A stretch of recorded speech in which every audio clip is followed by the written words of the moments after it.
Someone asked me the other day what happens in the very first session that they're going to have with an intuitive eating dietitian, and I would love to peel back the curtains and reveal the mystery for you. With an intuitive eating dietitian, I promise you, it is not like going to the principal's office, and it is not like meeting with the food police. In fact, it's going to be more like meeting with a therapist. It's going to be a conversation about who you are, what you're struggling with, what you're worried about, what you want help with.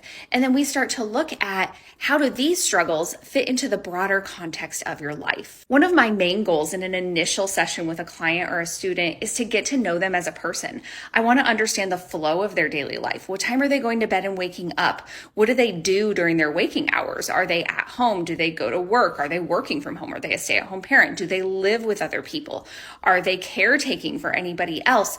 I want to know, what does the nitty-gritty of their day-to-day life look like, because that's going to deeply impact their relationship with food. Another thing that's really important for me to know is medical history and health conditions and what's going on with their body at that physiological level, any medications or supplements that they might be taking. And then I also want to know about mental health history. I want to know if you struggle with depression or anxiety or OCD or any other thing that would fit into that realm. We might touch on what was your relationship with food like when you were growing up, and what was food like in your household? What was your parents' relationship like with food? Because that often deeply impacts the way that our relationship with food is for us as adults.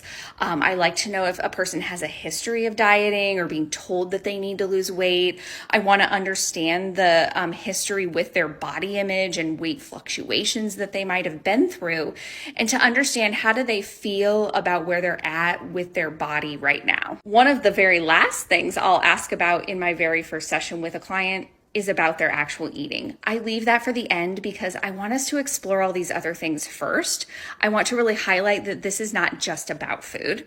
I want to understand them more as a person before we even go there and talk about the food.